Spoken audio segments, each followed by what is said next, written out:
Hey guys, Coach Miracle here, and jumping into episode number 2, we're going to talk a little fishing about Lake Toho National Championship Major League Fishing. And man, what a great tournament we had there.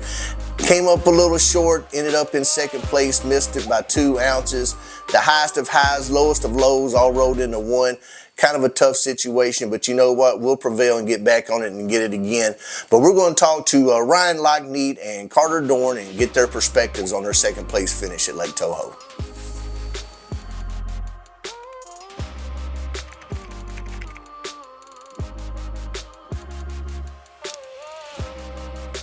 Sitting here with Ryan Lachniet, aka Loctite, as the team calls him.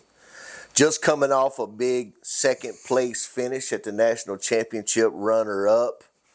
So just going to just talk a little bit about that, man. I know it's a whirlwind of emotions that's been going on. So just let's just jump right in. All right. Tell me about your thoughts going into the tournament.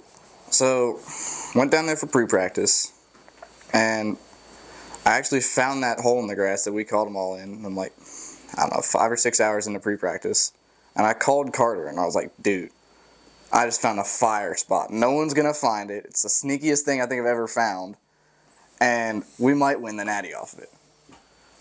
Like, I was hyped. He was like, yeah, right. And I was like, no, for real, dude. It's stupid. And I was just like, I was thinking about that spot for the whole month leading up to that tournament, and first day of practice, I fished around, and I was like, all right, I'm going to go check it. And I pulled up in there, and first fish I see was like a 3.5 pounder. Caught it, and I was like, all right, I'm not going to catch anymore. See a group of 6 over 4 pounds. They all follow my swim bait, just take it away from them. See another like 5 pounder, take it away from them. See another 4 pounder, take it away from them. See another 4 pounder, take it away from them. This is in like 5 minutes. And I was like, this is stupid. Like, it's going to go down. And we pulled up there in the morning of the first day, and it was just like it had been the other times. It was stupid. So you kind of already answered my question, you know, what was the actual plan. So, and then you got to practice.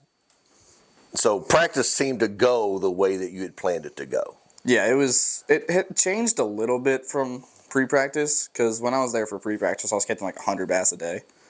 It was just stupid. So it definitely changed a little bit, but that area was basically the same.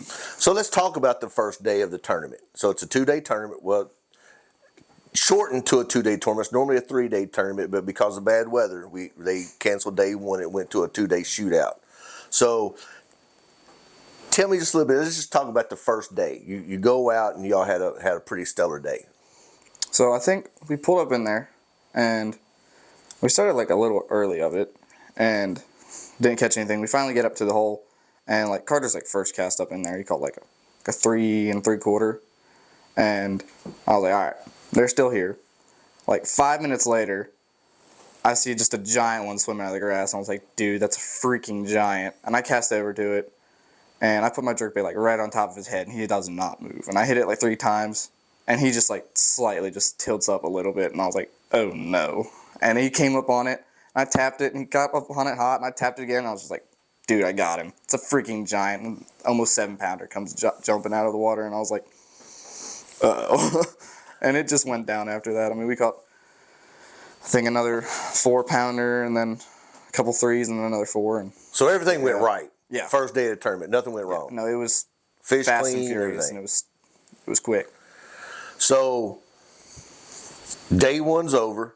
You're sitting in 4th. What was that night like before day 2? You're sitting in 4th place. There was a decent jump because, you know, Easton, Fothergill, and Dumpke, they absolutely caught them on the first day. Yeah. So, you know, tell me about your thoughts, your emotions, you know, that night getting ready to go into day 2. I knew we couldn't catch 25 pounds out of there. Obviously it's possible. It's Florida, but I knew that we were probably going to catch like 17 to 20 pounds. And we pulled up there in the morning, and we caught them really, really fast. And, I thought we were going to top 5 it still, but I didn't realize how close it was going to be. And we fished all day after that, and we could never find another big one. So second day, obviously you were in 4th. You got a cameraman in the boat. What was that like? It was pretty cool. It was It was pretty cool. Every time you catch one, you're like, yeah. A lot of people saw that. That was cool. But, I don't know. It was a cool feeling, but I think made it even better that we caught them as quick as we did and just how planned it was. Because, we expected to pull up and catch them quick. So you got a camera in the boat, but you don't know what anybody else is doing. Nobody else knows what you're doing. Mm-mm. So, I mean, what was your thought process, your emotions going through that day, just wondering, I mean, so were you nervous? Were you like? I wasn't nervous. Did the camera affect you at all? No, it definitely didn't affect me. I wasn't nervous at all. I actually prayed for peace going in that tournament just because I knew it was going to be a good tournament after the first day, and I just prayed for peace that I fish clean and have a good day. But it definitely worked. Well, I know Lord that definitely blessed us with that. But amen. I know at a coach's standpoint because I watched every second, and y'all handled yourselves just with poise and you really represented the team, represented the university. I mean, y'all had fun. I've said this many times. That when the bald eagle came down chasing the coots, and Carter was like, "Oh, there's a bald eagle trying to catch a coot." That was hilarious. That's pretty funny. So it felt like that you all were pretty relaxed. Yeah, definitely really relaxed. Now I know y'all caught them early, and it kind of died throughout the rest of the day. Yeah. Was that stressful? It would have been, but we kind of expected it to happen. That spot was good, but it only had a limited amount of fish. So we knew that when we went in there, and once we'd casted every fish in there, it was going to be tough. We were going to catch what we were caught, and then it was just going to be tough the rest of the day. So it's kind of what we expected. And we thought we'd probably catch one big one somewhere else, and it just never happened. So into day 2, there was a team that was sitting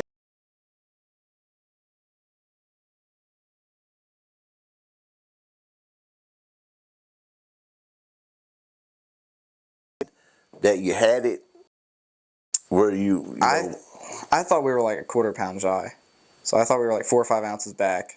And I dropped him on the scale, and it goes to 20 pounds and 6 ounces, and then he puts his hand on it and it goes back up, and I was like, it's close. I didn't know if it was going to go down more or not, because, it just, as soon as you let your hand off, it drops down, and before it could steady out, he put his hand back on it, and I was like, it's going to be stupid close. So and he held his hand on it for a second and took it off, right. And I was like... So I know it's a tough pill to swallow, but 1 ounce, man.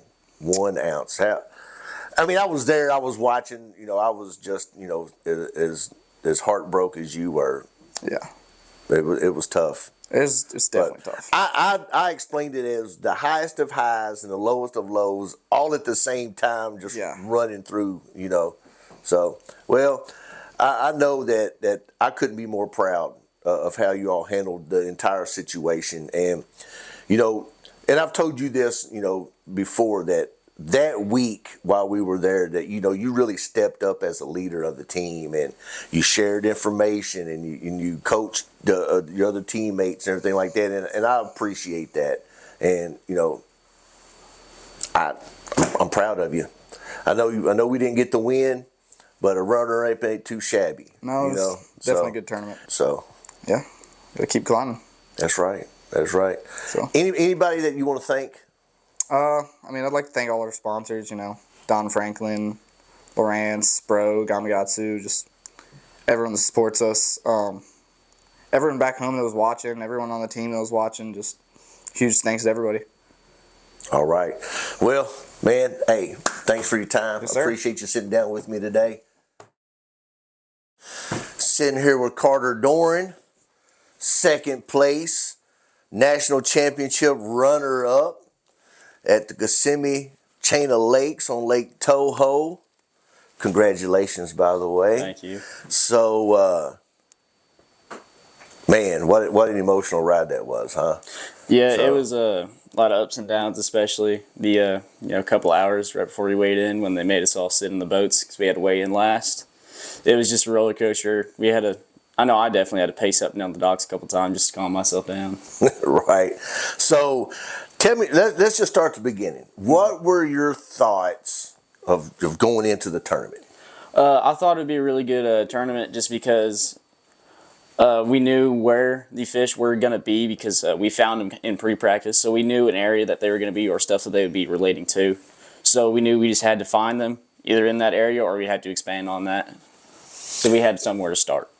So let's expand just a little bit. So tell me about your actual plan heading into the tournament. Okay.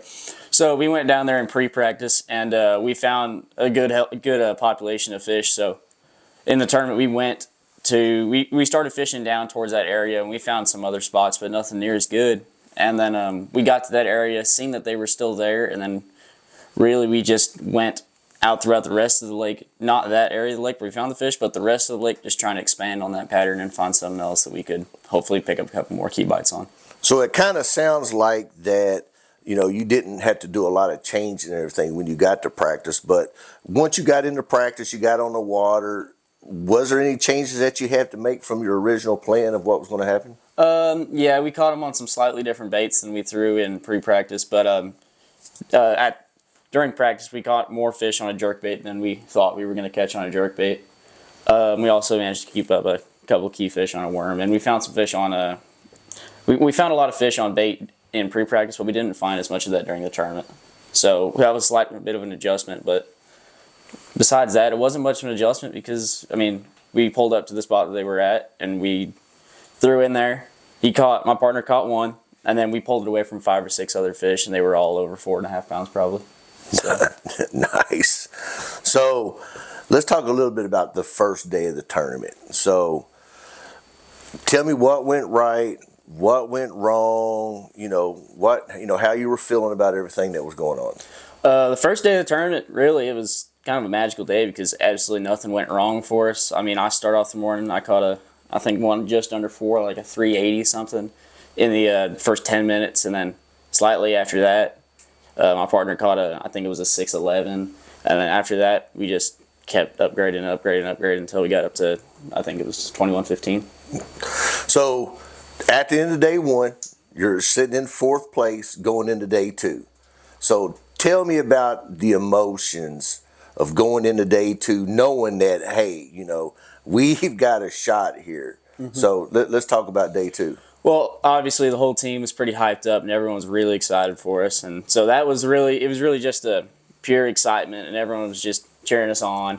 And then it really set in the morning when we had to do the camera boat check-in and they were doing the top 10 meetings and everything like that. That's when it really set in for us that, hey, we got a shot of this thing and anyone in the top 10 could catch him because the weights were pretty tight except Easton.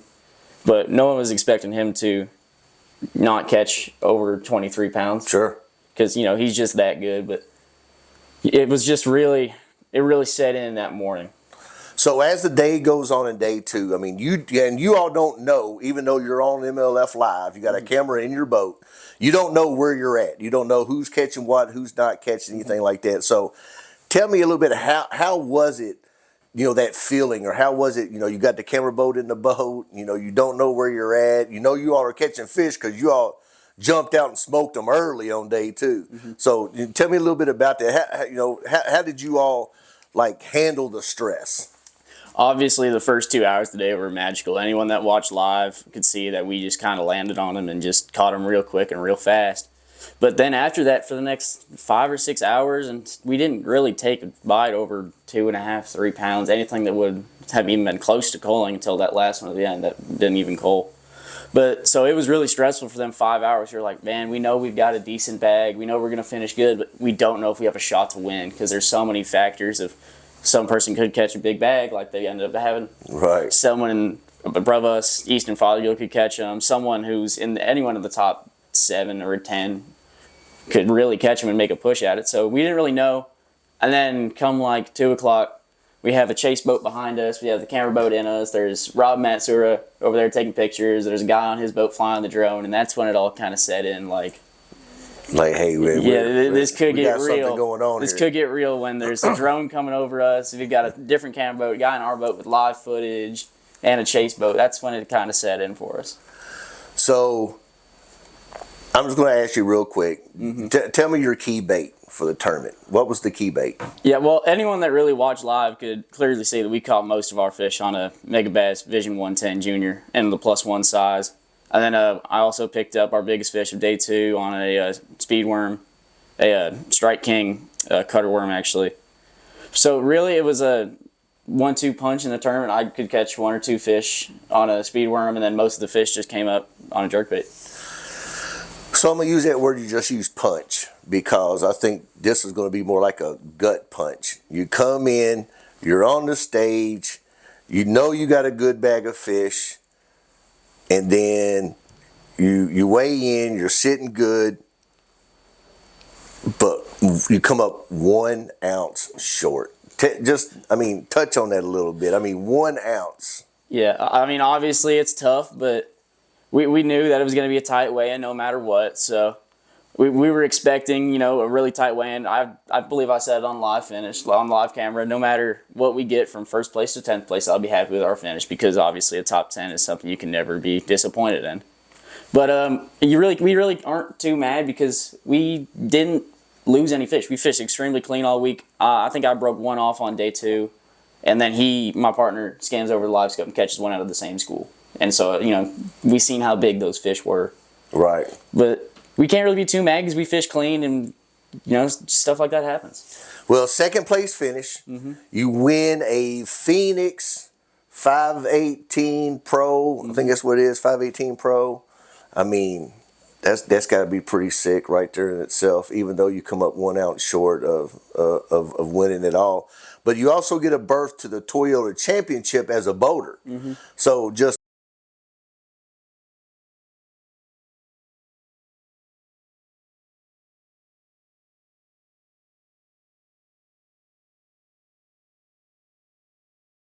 but it's a chance to represent the school in a bigger tournament. It's a chance to get our names out in a bigger tournament. It's a chance to go to Red Crest if we win. So it's really just a stepping stone into getting into that pro level, because there's a lot of opportunities in that tournament. You can qualify for the invitationals. You can qualify for Red Crest. There's so many routes you can take if you do get in that tournament. Well, before we wrap it up here, I just want to say as a coach, man, that, I'm so proud of you and Ryan, and not only just finishing second, but just how you all handled yourself on the water, on live. You represented your team. You represented the university. Man, y'all were well-spoken. It was fun to watch, because I was glued all day long. I didn't turn it off at all. I was on pins and needles all day long. So myself, I describe it as it was the highest of highs and the lowest of lows all at the same time. Because, 1 ounce. Yeah, it was really bittersweet. But, hey, stuff happens like that. You can't be too mad, especially when you don't lose any fish that are really key to the tournament, and you do your best. You leave everything out there, and you just come up just barely short. What can you really do about it? Right. So, anybody you want to thank? Obviously, the university. The university is a massive part. They pay for us to go to all these tournaments. They help us out with everything that we could ever want. Spro, Gamakatsu, everyone that helps the university, Don Franklin, 4E Farms, everyone that helps the university, really. Everyone that helps support all us anglers, because sometimes we need a little help. Absolutely. But just everyone that helps support the university, and all the university sponsors, and all the family back home. Everyone that was watching.